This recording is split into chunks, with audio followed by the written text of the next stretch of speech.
Let's open our Bibles together to the 11th chapter of the book of Ecclesiastes, Ecclesiastes 11. Two Sundays ago, I began a series themed Learning to Float. And for this, now the third of 4 Sundays, because next Sunday I'm going to pursue that theme further, we've dealt with things in the Bible that float and the principles related to them. This is not just a clever idea. The idea of floating is essentially there's a required surrender to something. Surrender to the water, to rest in the water. And I began by describing that you never really learn how to swim until you learn how to float. And swimming is a good analogy because the Lord calls you and me further than you can get in another environment. You and I can walk a long way under our own steam if we're on land, but water is not our environment unless we learn to float, for starters. And there's a realm of growth and development and expansion with God that if you care about it, if you don't care about it, this is not important. But I don't figure that people come to church on Sunday morning who don't much care about it. That's the nice thing about being in my position, is you're talking to people who care. That's why they're there. And at least I think that's true. Is that so? Amen. Well, it's about half of us. Is that so? Yes. We got up about 87% right there. One more stab at it. Is that true? Yes. Yeah. Is what true? Someone's asking. I wasn't listening when you raised the question. You know, is what is true? What I just said was that you would make a $5,000 pledge. I was saying.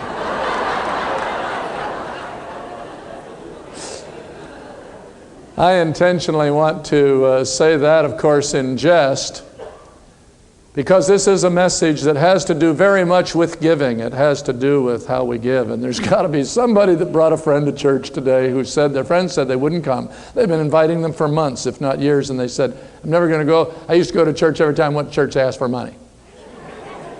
And they finally came today. And I'm not going to ask for money today, but I will talk about it. But it's not all I'm talking about. In the 11th chapter of the book of Ecclesiastes, verse 1, an often quoted verse, often quoted by people that don't even know it's in the Bible. Verse 1, Ecclesiastes 11, cast your bread upon the waters, for you will find it after many days. Give a serving to 7 and also to 8, for you do not know what evil will be on the earth. In other words, serve people, give 7, give 8, because you don't know. There may not be any resource tomorrow. So serve while you've got it. Give what you have. Give something to give now. Same thing continues. If the clouds are full of rain, they empty themselves on the earth. And if a tree falls to the south or the north, in the place where the tree falls, there shall it lie. I don't want to take time to talk about the basic idea. Says you'll set the course that you're going to be on the way you determine to respond to the wind. The tree establishes direction. When there is a breath of the Spirit, there's a breath of adversity. How do you relate to the winds of adversity? How do you relate to the winds of the Spirit? Because the way you fall, that's the way you're going to go, the way you commit yourself. Verse 4, he who observes the wind, now it's talking about it another way, he who observes the wind will not sow. Why? He was talking about a culture where people go out and they'd sow the seed, the wind blow the seed away. So why sow? Oh, it's blowing too much, can't go sow now. You're not going to have a harvest later if you don't sow during the time, even when it's adverse times, but you need to sow now. The rest of verse 4.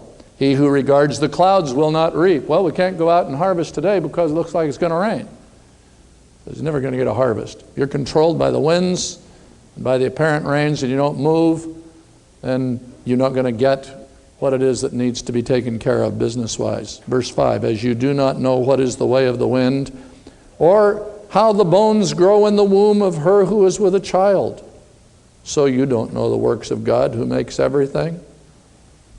Because you don't know the way the wind's going to blow, and you don't even know how the creative works of God bring things into being as with a child in the womb. And it's something that, though it can be observed and analyzed, the finest diagnosis does not provide an adequate explanation for the miracle. Verse 6, in the morning sow your seed. In the evening do not withhold your hand. That means from sowing. For you do not know which will prosper, either this or that, or whether both alike will be good. Read verse 1 with me again, would you? Let's read it all aloud and together 2 times, would you? Cast your bread upon the waters, for you will find it after many days. Once more. Cast your bread upon the waters, for you will find it after many days.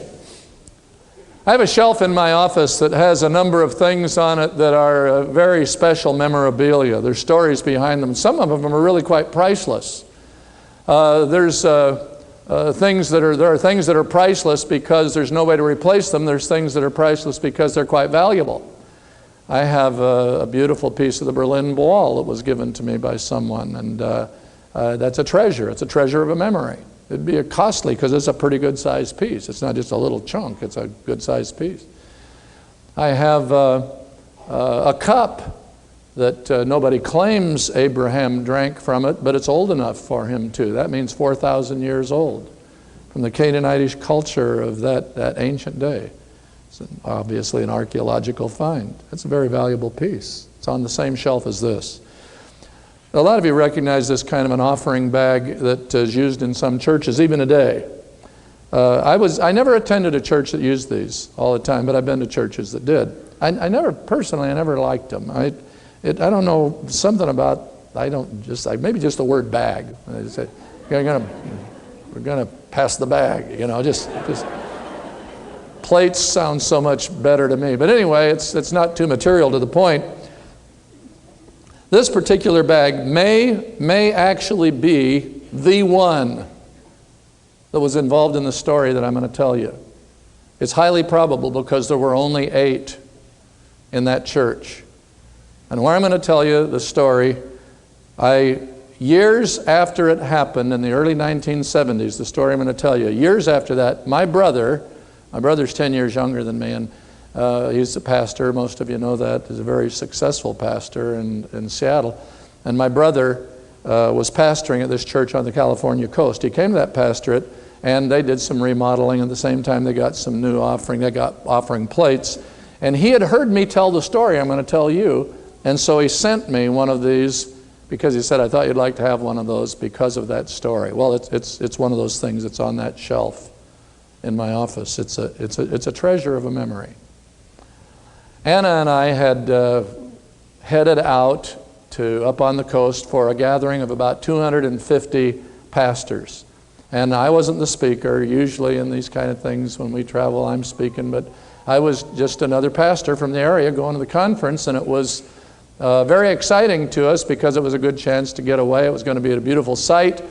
Our expenses were covered by the church for the registration and accommodation, and our church council had also given us $100. Now this is 1971-72, and so probably worth about 2.5 times as much. It'd be like having $200 or $300 just to go, and in the 3 days you're away, you just have some money for your meals and to just relax and have a nice time, Pastor and Anna. And we were looking forward to it. So it was a neat thing.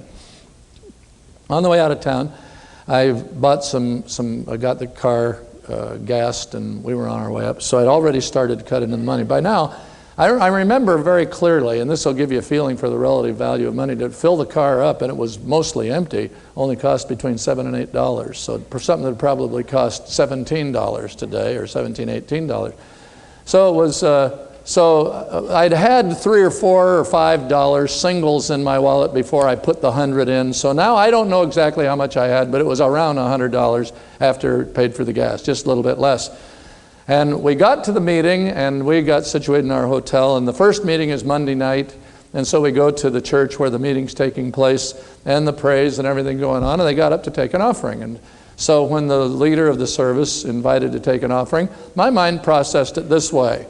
And I don't want to sound kind of disgustingly noble. This has to do with in any of what I'm going to tell you, because these are things where I've been walking with the Lord for quite a long time by the time this happened, so I understood God's ways and was reasonably obedient and in faith, take steps of faith in giving.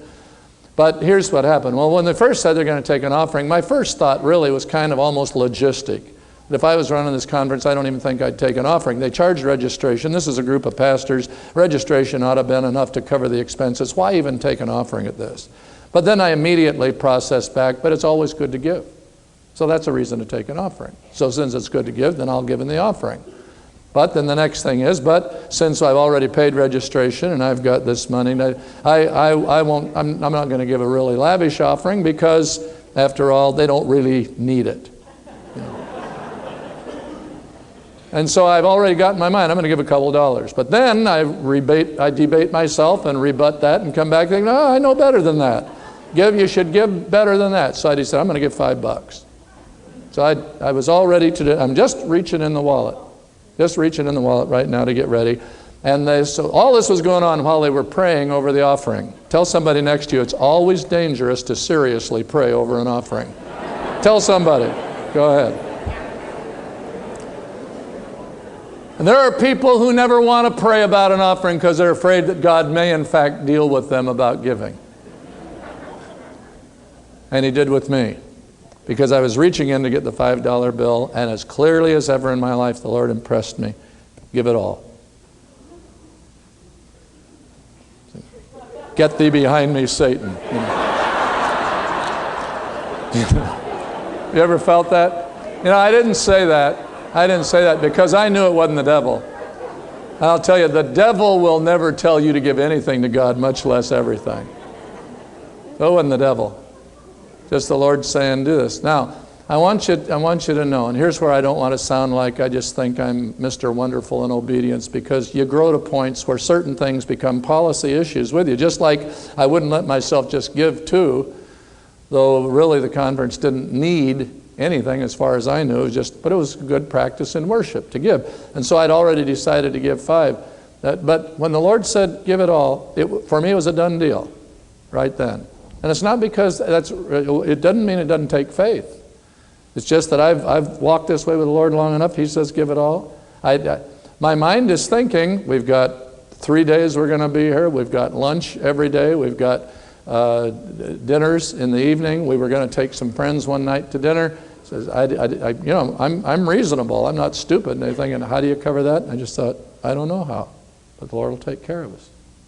It'll work out. And I'll just, without telling how, it did work out. But there was the moment, so I'd made up my mind. Now, the funniest thing happened. Now, the offering plate is now, we're in the third row, and I'm about second or third person in. Anna's next to me from the end of the row. And the offering plate, these bags are already going along. So now, while I'm about this time, so we're up close to the front, and the offering is being received from the front of the room. And I'm thinking to myself, I'm going to give this, but there was some reason that it seemed important to me. I wanted to know how much I was actually giving. And I've got it's quite a wad of cash, because I think I had 5 20s and a few ones when I started. Then there was the change from the gas station. And there's probably 8 or 10 bills in there. And it's about probably $97, $98, but I wanted to count it. I didn't want to get out and kind of fan it in front of the congregation, you know. It's a matter of just, I'm in my wallet, and I start to look at it, and the plate's getting real close now. It's right here at the end of that row, and it's about to come to me, and I haven't had a chance to count it. And that's when the Lord spoke to me the second time. He had said, give it all. And He said, when you give everything, it doesn't make any difference how much it is. It's everything. It was a tremendously moving statement to me. I just took it out and put it in the bag. I was kind of glad they had bags, because it was a wad of cash, and it looked kind of ostentatious to, you know, even if you didn't make a display, still the people on either side had seen there'd been a hole, and I could just stuff it down in there and made the gift and did. And when you give everything, it doesn't make any difference how much it is. It's everything. So that surrender is really the issue always. Let go. It's the let go. It's not that God always says you have to give everything. In fact, in His Word, He doesn't ask for all of our money all the time. That wasn't even all my money. That's just all I had right there, right then. It's all I had for that event. You know, God's not going to strip you bare. That's not what He does. But He does call for us to let go. To cast your bread on the waters. And boy, you know how we would cast the bread on the... There it goes.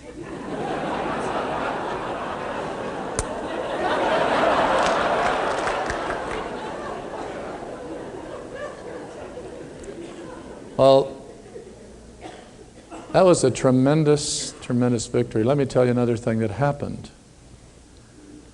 It was Thursday noon. That's when the conference got over. Been a marvelous session in the morning, and at the end, the speaker was a man that his wife had strong influence on Anna's and my life and ministry.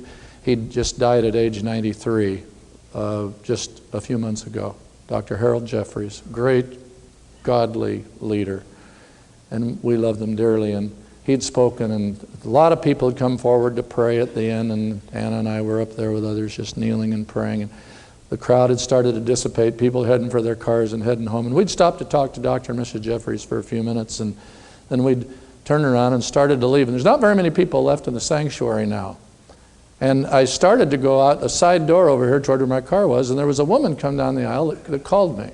And I immediately recognized her, an elderly woman who was a retired missionary from Latin America. And I knew her from the years I was National Youth Director in our denomination, and she's just a dear, dear, dear saint of God, greatly used of the Lord, now in her advanced years and retired in that area where that church is, and so she happened to be at the conference because, in fact, it's the church she attended.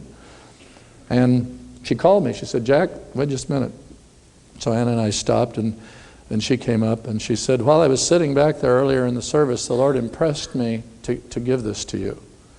And she reached over, and she had a bill folded up in her hand, and when she put it in my hand, I couldn't see how much it was, but I could see that it was money, and I just took her hand right back, and I said, I thank you, that's so, I can't accept that. I said, "You are just so precious." And there's a woman, I know she didn't have a whole lot. And it was a hard thing. She said, "Jack," she said, "you and I both know the Lord's ways. The Lord told me to do this, now you receive this." Well, I not only knew the Lord's ways, but I knew that there was no way in the world God was going to hurt this woman.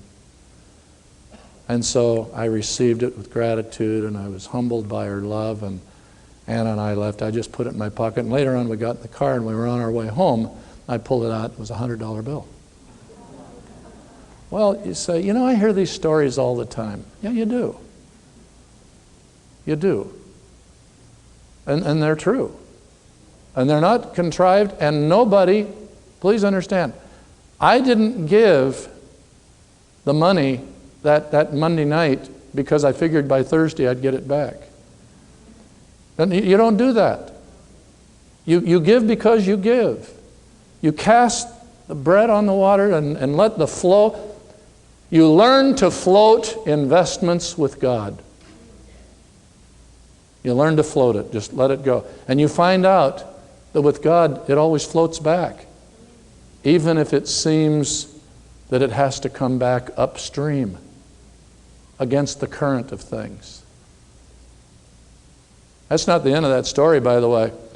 We got in the car and we had this, and Anna says, "Honey, you really do need to get another suit, and why don't you take that?" Because now everything had been taken care of through the week, so we didn't need to repay anything. This was all fresh, new money. And so she said, "Why don't you go buy a suit?" Well, for $100, you could get a fairly decent suit at that time. It wouldn't have been the nicest, but it had been adequate. And we had a young family. We were pastoring a small church that was this one when it was small. And we had 4 kids at home. And they're just all, there's just not a whole lot of money to go around. And this was kind of a godsend. So she said, "Go ahead." Well, the next week, Monday or Tuesday, I don't remember which day, I went down on Van Nuys Boulevard, and there was a Penny's down there. And I went over, and there was a sale rack. And so I was really pleased to see that because you get a better deal anyway, and walked over. And a suit like this probably would cost maybe $139.95, something like that. On sale, you might get it for $99. But it was on sale for $47.95. $47.95. This is a deal. Now there's this rack. So I'm looking through the rack, and there was one suit different than all the rest of the suits on the rack. Very, very fine material. Really, really nice. The others were kind of a tweed, and this had a real nice dark, solid color. It has a light design, and it was really a nice suit. And it was on this same rack, and it was different than the rest. And when I looked, it was my size. The odds of one suit that's really nice being your size is a big enough deal anyway. And I thought, and I looked at it, I said, why is this suit different? I looked at the tag, it was stapled on there, it was the same as all the rest, $47.95. Saw it was my size, it was, wow. And I've still got money left over to buy shoes and a tie, and I needed shoes bad. And so I took it over to the clerk, I laid it down, and when she looked at it, she flipped the thing. It was clear she was surprised when she saw the tag that was on it. And she said, where did you get the suit? And I said, it was on that rack over there she said, I was surprised to see it too. She said, well, sir, she said, you're going to get it because the tag's on it, and that's right. But she said, this didn't belong on that rack. She said, this is the finest suit we have in the house. This is the top of the line. She said, I don't have any idea how it got on that rack, but you got our best suit. So I got what would today, I suppose, be $350, $450 suit in the average store. If you're not getting something tailored special, it was incredible. In those days, in fact, I still generally can buy things off the rack, although they don't immediately fit quite as well as they did then. Cast your bread upon the waters. This text is taken from a book that is the least spiritual book in the Bible. I want to, in fact, go to the first point there, will you? It's a concept that you find in a place where it says throughout this book, this is not the heavenly perspective. It puts it in these words: life that is lived under the sun, man under the sun. It's a spiritual record of an unspiritual viewpoint. That's what the book of Ecclesiastes is. Look at this. Ecclesiastes is God's preserved record of the timelessly unchanging attitudes of the flesh. Those attitudes are twofold. It contrasts earth's limited thinking with heaven's, and it summarizes temporal fulfillment with eternal. That kind of summarizes the book of Ecclesiastes. You said, now wait a minute, do I understand you saying this is an unspiritual book? No. It's a spiritual record because God's Holy Spirit recorded it, but it's recording the earth perspective, the human perspective. You say, well, why would God do that? Main reason is because today, God knew we'd come to today. It's been 3,000 years since the book was written. And so God has in His Word a record that says people never get over thinking this way. This is not a come lately way of thinking. And you read Solomon's words, and this is at a time, he wrote this at a time in his life now that Solomon had tested and tried about everything. And while Solomon had gained wisdom, he didn't always function wisely. And that's a subject that's really worth investigation. There's a lot of people that know a whole lot better than they do. Might even be one sitting very near you. Who knows, even in your seat. They know better than they do. Solomon, time and again in the book of Ecclesiastes says, so I tried this on for size. And I found out that you can do all that seems to be pleasure and fulfillment. You can do all this that seems to be gain and prosperity. You can do all this and all these things. And he said, and I learned these things, that when it's all said and done, you end up with man under the sun. It all ends up being relatively pointless. From the earthly perspective, without a heavenly quality in the life, it ends up pointless. And the stories abound around us. The worst case scenario is we read in the headlines of our newspapers of famous people that just cash it all in. Or people that have been renowned and wonderful, but they don't really have the fulfillment that they'd like. It all looks good for a while. And it's not some kind of a dour attitude of heaven toward earth.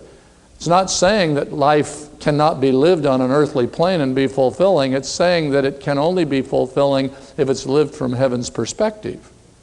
That there's more than just the earth plane perspective.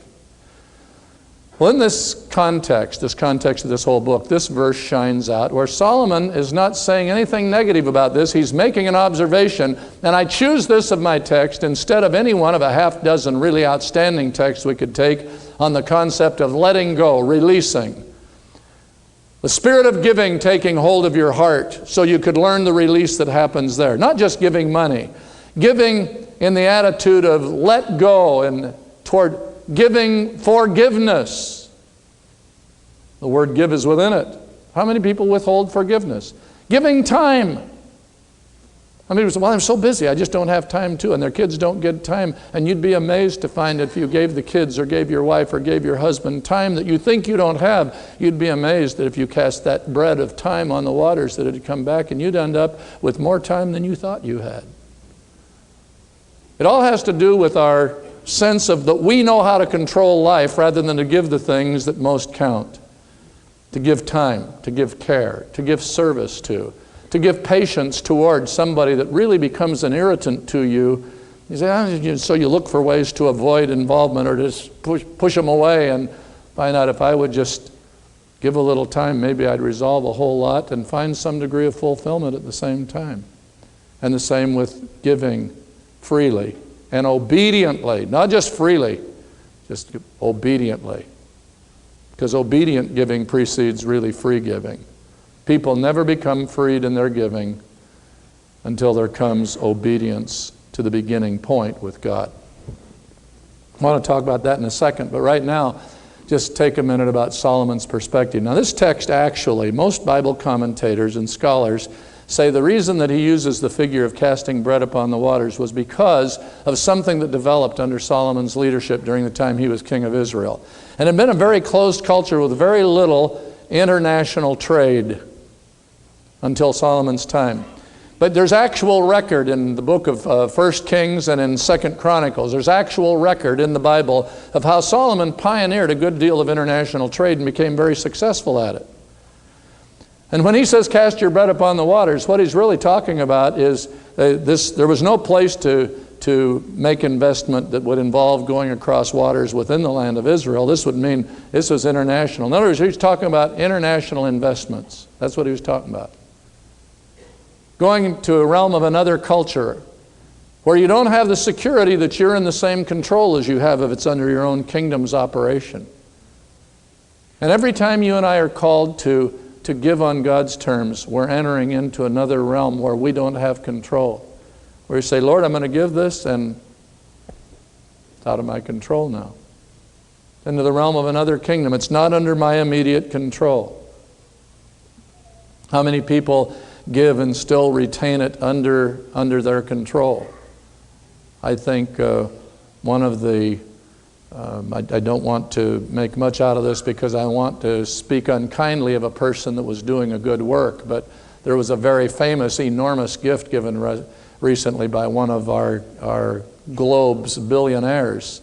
And when you analyze the space of time he was making the gift over, that actually only is the equivalent of the interest on what his holdings are anyway. It really does not constitute a gift, though it's a gift. But it doesn't constitute anything more than just retaining everything you have and just giving away interest. Now you say, well, that's noble enough, and I agree. Also impressed that if that would have been done and the gift made to a religious institution, there would have been no end of complaint about what a wasteful thing it was done. But that's another thing. The point is that it's kept under control. Still gift, noble, thoughtful, it'll be helpful, but really wasn't really a free gift.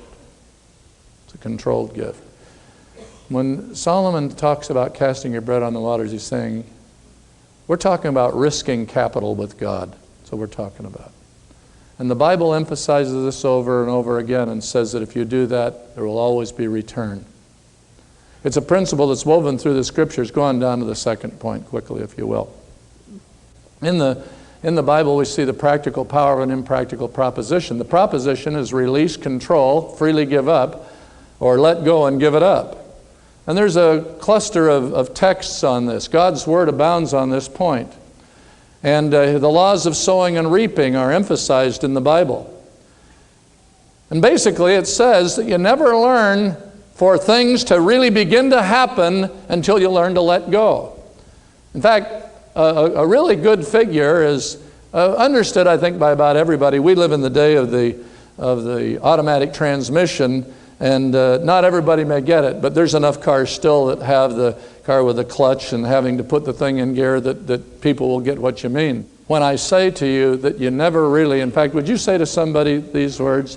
Would you say, you really never get in gear until you let go of the clutch? They'll know what you're talking about. Go ahead.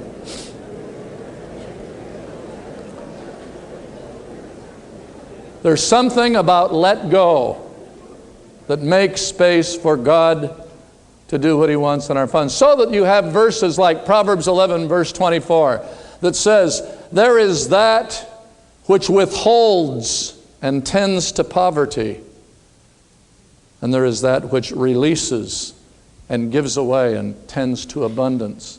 It violates the law. So if I keep it, then I'll have it. It says, don't fool yourself. There's that releases and tends to abound. In the book of Malachi, there is the baseline of giving, the biblical baseline of giving. And matter of fact, on the standards of God's Word, we haven't even given until we have started at 10%. This is God. I didn't make this up. So you mean nothing else is a gift? It's not a gift of any step of faith to God. It may be kind. Not saying it's not kind. Just like the gift that I referenced that I didn't name the person or didn't recite details on it, just like they're basically just giving interest over a 10-year period, it's a gift. But there's no spiritual nobility to it. And there's not going to be any spiritual reward from it because it doesn't qualify. You mean you buy God's favor? No. You never buy God's favor. You step into the place where you cast the bread out, and it's only when it's been let go, where you learn to float it. Learn to float the investment of venturing with God. That's the only time that ever then it really is in the space where it can flow back. As long as I've got strings on it or points of control, then it never gets to develop what it could develop. It doesn't mean that it's not good or nice. You just say, well, I gave this to the Red Cross and I did this. In fact, I gave some money. In fact, I give about 4% of my income to the church. Well, God bless you. I'm thankful, and I don't think that God sneers at you. The point is, it's not God saying, that's an unworthy gift, I don't like that one.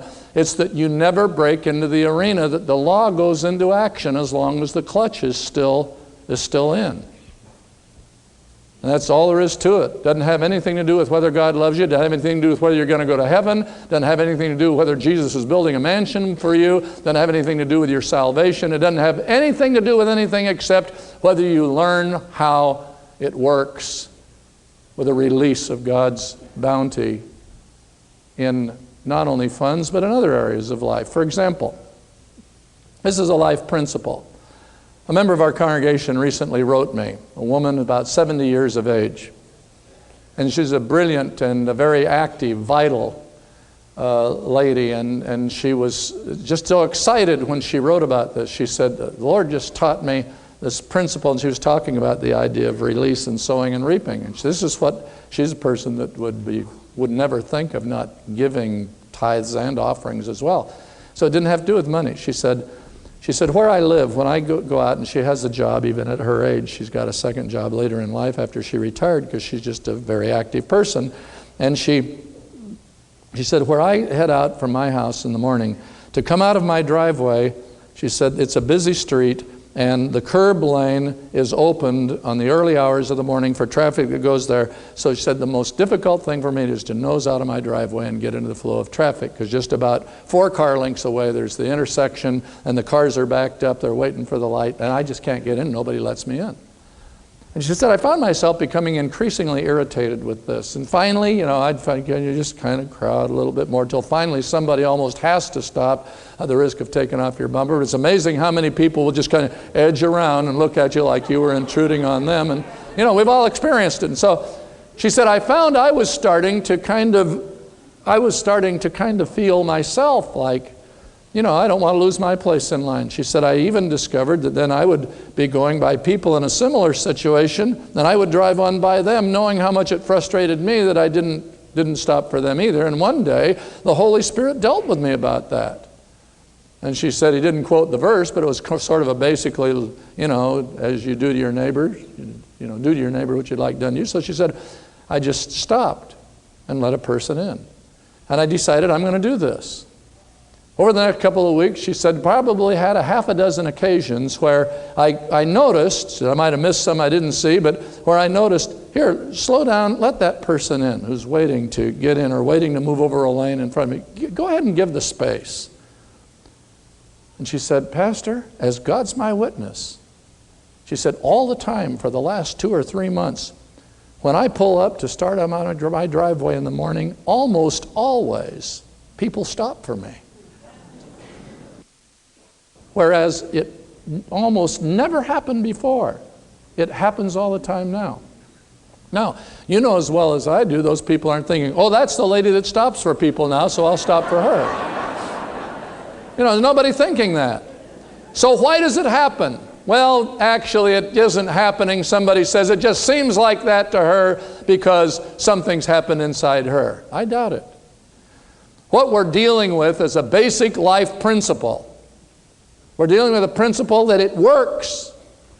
I was speaking years ago to one of the most, he's become a solid disciple of Christ now. At that time, he knew the Lord, but he didn't have any disciples, real discipling and understanding in his life of the Lord's ways. And I was talking to him about his business, one of the most successful businessmen in this country. And how I got involved in his life is an interesting story, but when I was asking him to tell me some about his business, and when he did, I counted 5 major principles that he observed that were biblical principles. I said, you realize the reason you succeed is those business principles are based in God's Word? And I named them off. He says, I didn't know that. I just felt it was the right thing to do. Well, he didn't do it for godly reasons. He did it because it made sense, and it tells you something about the way the Lord's ways work.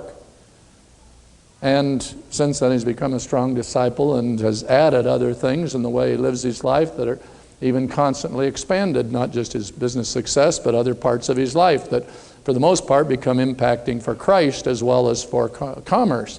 But the point is that these principles work in life. Now, there's somebody sitting here this morning and you're living under a cloud. You're living under a cloud of just kind of the heaviness. It's hard to get over feeling condemnation in your soul, though you know the Lord.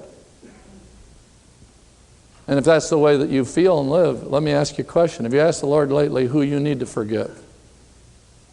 Because there are people that carry a burden of guilt themselves that they can't understand, and it's because there's a place that you have never released the spirit of forgiveness towards somebody else. Listen, please. That doesn't mean God hasn't forgiven you. It means you're not enjoying the benefits of forgiveness because you're unforgiving. The benefits of the forgiveness you have, because you're unforgiving. There's people, as I said earlier, you don't take time with the kids because you don't have time to take time with the kids, or time to sit down with your spouse and to just work on your relationship, just giving a little time to each other because you're both so busy. And if you prioritize the right thing, you'd be amazed how the time multiplies. But you have to decide to take the initiative. You cast your bread on the waters. Instead of operating from the human plane of perceived control, come to a principle that I use from Ecclesiastes because it's something that Solomon said not even for a spiritual reason. In the whole text of Ecclesiastes, he's saying, this didn't work, this didn't work, this didn't work. He says, by the way, this does. Here's something that works. And you cast your bread. And he says, you can keep control all the time. He says, the wind's blowing too much, don't sow today. Looks like it's going to rain, don't harvest now. He says, but you can't control those things. So just move and venture out. Venture out. Let there come release. There's another story.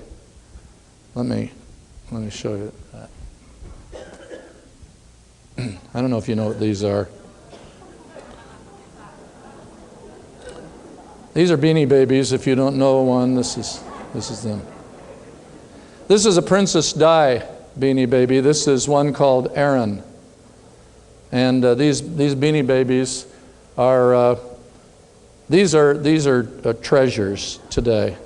These cost $6.50 each. But either of these right now in the collector's market are worth, because they're scarce, are worth, some people give $200 to $300 for them. Either one. It's just astounding. People, of course, we're in a big collection now on Beanie Babies. And So these Beanie Babies belong to a young man in our church. He's 12 years old. Let me tell you about him. He has cerebral palsy, and it's because there was brain hemorrhage at birth. He was 3 months premature, and the doctors not only didn't expect him to live, his twin brother didn't, but the doctors didn't expect him to live. And when it looked like there was a slight hope of survival early on, his folks, Bruce and Leanne Holmes, are part of our congregation at the time. They've been in the church for over 15, 16 years. They have twin daughters who are 15 or 16, and they've been in the church all this time. Girls are in the high school department, and Tim will go into the junior high department this next year.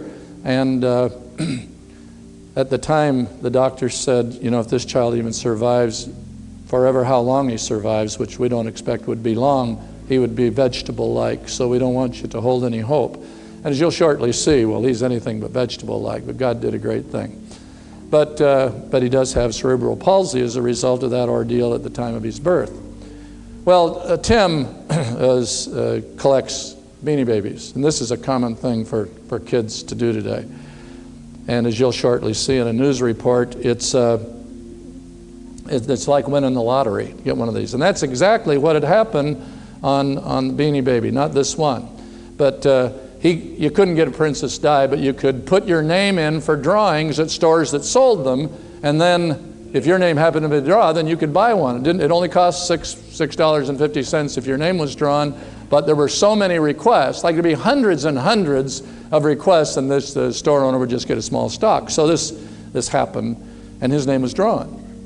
Well, it was about that time last March, and you'll remember when there was that helicopter crash and 3 LA Fire Department guys were killed as they were seeking to rescue this little girl, get her to the hospital. And Tim saw that on the news, and he was terrifically touched. Just moved this 12-year-old kid, and he says to his mom, who was with him in the room at the time, he says, "Mom, I really want to do something." And they talked about what could be done, and he had the idea. Says, I just got the call that I won the Beanie Baby, the right to buy a Beanie Baby. Because there's so many people like that. Why don't I just take my Beanie Baby, tell the store owner, the Princess Di one, tell her, why don't you put this up for a drawing and say that the drawing is for money for the fund for the firemen's families who were killed. Well, the store owner was very responsive to that, and it set in motion some things. And it's summarized really faster than I can summarize it in 2 news reports that were over Channel 11. This has been on most channels by now, and some of you may have seen it. But I want you to just it takes 3 minutes and 45 seconds to see these two news reports. Look at here. When it comes from the heart, giving is much better than receiving. Barbara Schroeder has a story of a young collector moved by a family's tragedy. This cute purple bear is hardly one of the necessities of life unless you're a Beanie Baby collector who owns about 60. Tim Holmes, who has cerebral palsy, is 12 years old. He clearly remembers getting his first beanie. It was Bongo the monkey. And this was his most recent, a rare and much sought-after special edition Princess Diana Memorial Bear, worth about $300. He just got it a few weeks ago in a drawing at the Victoria's Cottage store in Santa Clarita. I was beyond excited. But the other day, when he saw the horrific news of the little girl in the car accident who died in the helicopter crash on the way to the hospital, along with several firefighters, he came up with a plan. Tim wanted to give the bear back, auction him off, and give the money to the families of the victims. Timmy's so special, and he wanted the bear so bad, and we had 11 pages of people that wanted the bear, and he was picked from that, and he was so excited.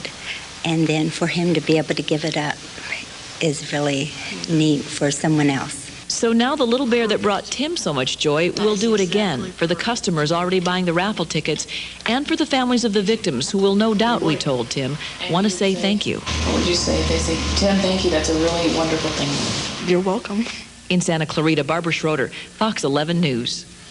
Oh, that touches my heart. That is a lovely story. Yeah. That boy's being raised right.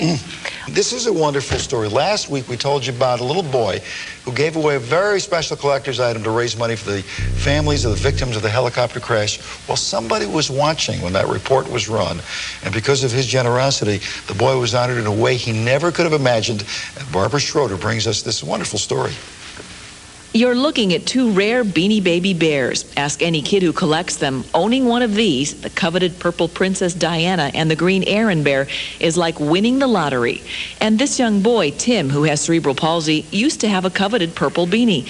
But he was so touched by a news story about a little girl and 3 rescue workers dying in a helicopter crash, he gave his beanie away so that it could be auctioned off to raise money for the families. His story so moved one of our viewers, boxing great Sugar Ray Leonard, that he asked us if we could introduce him to Tim. This was one of my main fights. I beat Marvelous Marvin Hagler, a guy who was pretty tough. They met at Planet Hollywood. He exemplified what it is to be a champion and a real fighter.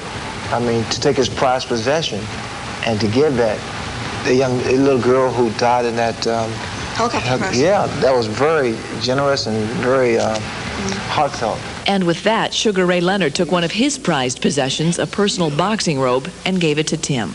Is it pretty cool that a celebrity wants to meet you? Then there was another viewer who was overcome with emotion. Elena Lavallee had something for Tim, too. Not only would he get back a bear like the one he gave away. I know you were auctioning off the princess bear. But he was also about to get the bear he wanted more than anything else, the green one. You're an inspiration for me as an adult and for kids as well. I think that deserves something extra. In Tim's words, he went hog wild. It was, he said simply, the best day of his life. I am so grateful. I can't believe this. Sometimes it takes a little boy to show us just how wonderful it is to give. In Beverly Hills, Barbara Schroeder, Good Day, LA. I want you to meet Tim Holmes. Come over here. Tim.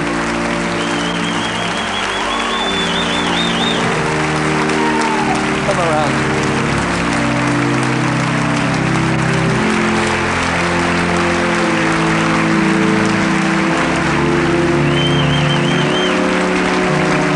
It's kind of exciting.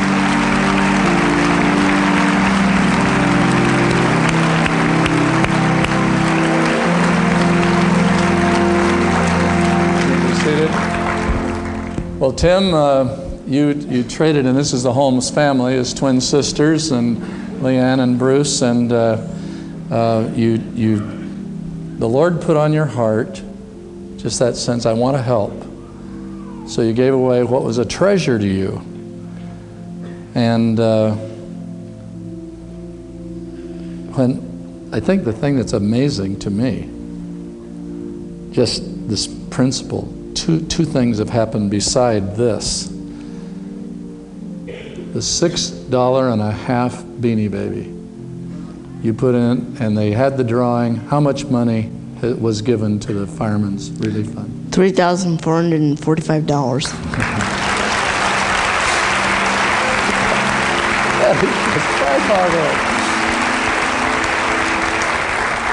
And I haven't figured out what that multiplies out to, but it's sure a whole lot more than 100-fold. And it's probably over 1,000 apiece for the 3 families. When, almost 1,000. Now here's another incredible. That's 6 beanies in there. There's 6 Princess Di Beanie Babies in here. There's what, 4 more on their way? People that have 3 more on the way. 3 more on the way. There have been given back to him since he 12. gave the one. How many? 12. 12. 12 Princess Di Beanie Babies. Cannot believe it. And I want to say some of those they have already given away because they're not coveting all these for themselves, but they've used these in a ministry sense in a very touching way that I'm not even getting in to describe. I'll put that back over there. Excuse me, Tim. Tell me, you know, when I saw this, I mean, I really like this robe. And, you know, I haven't been in a tragedy of any kind, but you know, I could use a Tim Holmes gift. It actually fits. What do you think? What do you think? It's a bit short.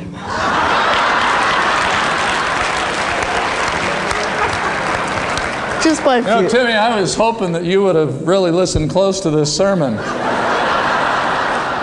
You never know. You give me this robe, you may get a whole lot of them. In fact, you know, if you just let go, it may even get longer. You know? Yeah, right. Well, listen, I want to tell you, it was a wise man, a king, who said this principle we're talking about, and as you have been robed here, it's something kind of regal about that. And I think that it's sort of a robe that says, here's a guy that's learned something early in life. And I am particularly impressed with the words of the commentator after that first interview that said... That boy's being raised right. That's right. What do you think, huh?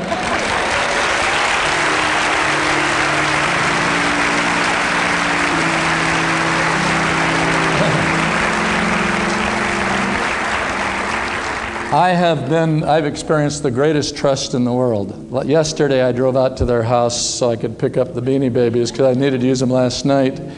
And I was given the robe in trust, 2 Beanie Babies in trust. And just to verify my trustworthiness, you can now have them back. Thank you. Thank you, Timmy, for helping teach us the law of sowing and reaping, of liberation. Thank them, will you please? God bless you.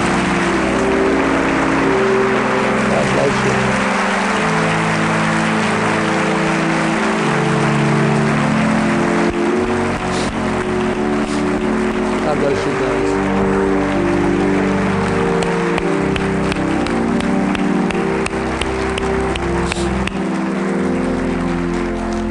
Especially appreciate their coming to all 3 services last night and both times this morning. But they're regular in our church all the time anyway. And go ahead, thank them again.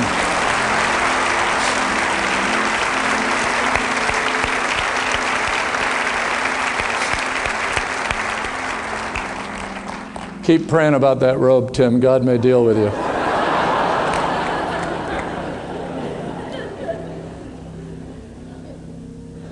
This morning, there are two objectives of this message beside the obvious, just teaching the Word of God and the principles it holds. The first one is wrapped up in the real desire that people learn the liberty that comes through letting go.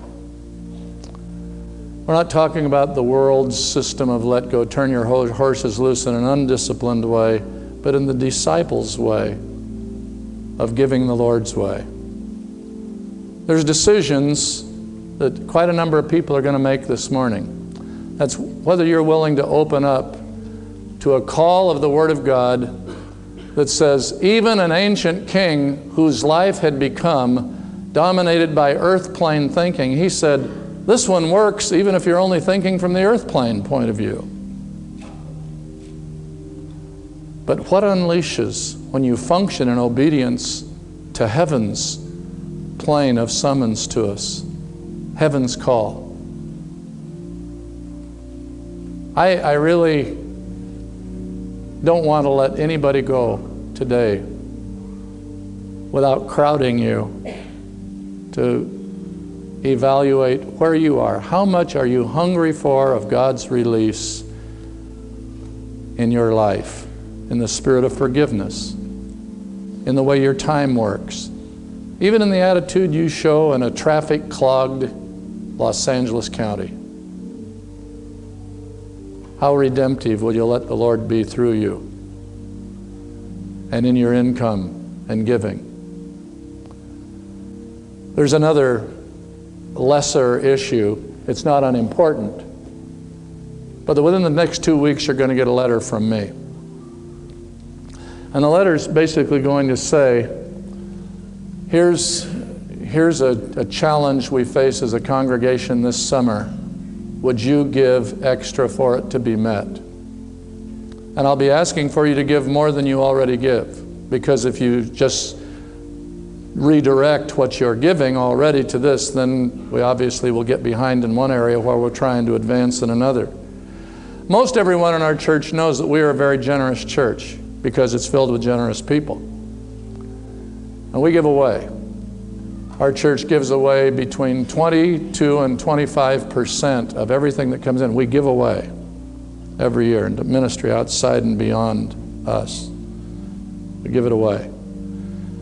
So we don't clutch ourselves as a church. And because of that, when we do ask for special focus, sometimes there's some people that get a little nervous and they wonder, well, are we becoming self-focused? Because I'm going to be asking the actual figure I'm going to get this week of what we need, because it's still being computed. We've got things we need to do, we want to do, and I'll explain it in the letter, but we're going to need probably between $600,000 and $800,000. For a congregation our size, that's a fairly small amount of money.